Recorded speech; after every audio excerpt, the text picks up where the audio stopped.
In 1976, we were introduced to the lovely Lynda Carter in her role as Wonder Woman.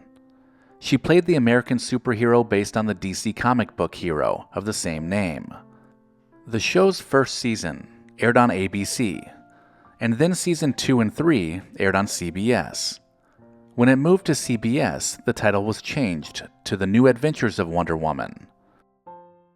The setting for the show also changed, with the first season having a setting in 1940, during the Second World War. The second and third seasons, however, were set in the current day of the 1970s. Lyle Wagner played Steve Trevor in both. During the first season he played Trevor Sr., and then in the next 2 seasons, he ended up playing his son, Trevor Jr. In 1974, a TV film was produced entitled Wonder Woman. The film was produced by Warner Brothers, and it starred Kathy Lee Crosby, and was intended as a pilot for a potential series. The film's ratings were respectable, but not amazing, and ABC chose not to pick up the pilot. But they weren't ready to give up on the idea, so they did another movie pilot, the new original Wonder Woman, which aired in November of 1975. This new film more closely resembled the true storyline, and it starred Lynda Carter in the title role. This film was extremely successful, and immediately it led to the production process getting started for the TV series. The 3 women that would go on to form the original Charlie's Angels, Farrah Fawcett, Jaclyn Smith, and Kate Jackson, all auditioned for the part of Diana Prince / Wonder Woman. And to add a little irony to this, Lynda Carter was also up for one of the Angels.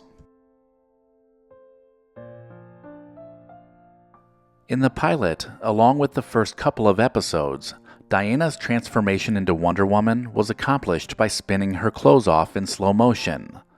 This proved to be really too expensive and time-consuming to do on a weekly basis. So finally they decided on the 3rd episode they would use a much cheaper option for this effect, and that was to use a ball of light, which was used throughout the remainder of the 3-year run.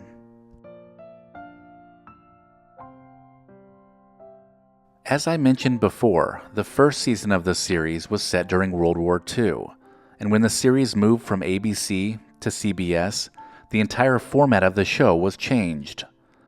Lynda Carter's costume also underwent some minor modifications with this changeover.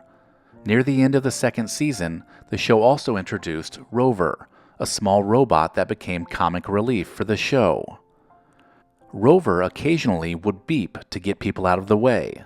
The sound effect is the same one that they used for the Roadrunner in the Warner Brothers Looney Tunes cartoons. In one episode, the script called for Wonder Woman to grab onto the bar underneath the helicopter and to hold on as the helicopter was lifted about 50 feet into the air. Actress Lynda Carter's stunt double shot the scene, but the camera was so close that it became really obvious that it wasn't Lynda. They were squeezed for time, and the production crew was beginning to lose light, so Lynda told them that she could perform the stunt on her own. She filmed the scene herself, which angered the unaware producers. Not only were they not told about it, but there were no measures taken for safeguards to hold her in place if she lost her grip. The primary stunt double for Lynda Carter was Janine Epper, and at one point, her young son told his classmates that his mother performed as Wonder Woman on TV. The other kids laughed at him and didn't believe him. This was even after he showed him a photograph of his mother in costume. When Lynda Carter heard about this, she invited the entire class to come visit the Wonder Woman set and to see his mother perform as her stunt double.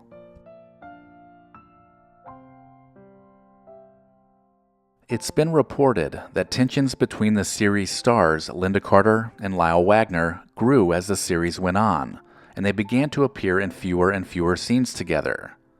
Lynda Carter has said in interviews that there was no tension between them at all, but she has said that she regrets not getting to know him better during the filming. At the time, Lyle Wagner didn't like the fact that they changed the series after the first season. He even made the statement that if Wonder Woman had been allowed to keep fighting the Nazis, the show would have been on for a lot longer. When the producers updated the series, the ratings sank. But the primary reason they changed it from the 1940s to the 1970s was it was so expensive to produce a period series.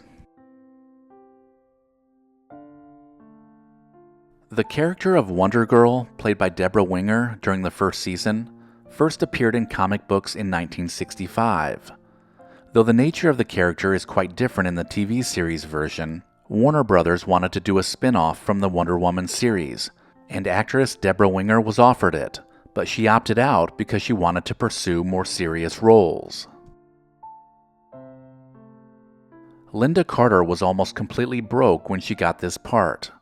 She was a struggling actress in Hollywood, and when she got cast, she had $25 left in her bank account.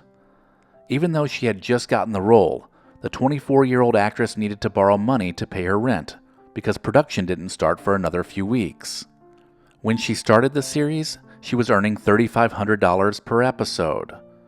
As the series went on, her pay increased to $6,000 per episode, which was more than her experienced co-star Lyle Wagner was earning. In one episode, Wonder Woman needed to go swimming, so they had the costume designer create a red, white, and blue two-piece bikini for her. She looked stunning in it, and everybody loved it. But as she went into the water and filming started, they quickly realized they had a problem because the swimsuit kept coming off. This wardrobe malfunction would never make it to air because the costume designer went back and redesigned a full-body wetsuit, and this is what you see her wearing in her water scenes. Wonder Woman was famous for her powerful bracelets, and whenever Wonder Woman deflected bullets off of them, there were sparks that were emitted. Linda Carter herself controlled these explosions. The wires that controlled them went up the back of her wrist and into the palm of her hand, and she would fire them depending on which arm was taking the shot. Many shows from the 1970s often had a reunion show, but that never happened with this series. Linda Carter refused to do them because she always felt like these shows were pathetic and they needed to leave well enough alone. It's always fun to go back and watch an episode of Wonder Woman, especially to compare it with the popular superhero shows and movies of today.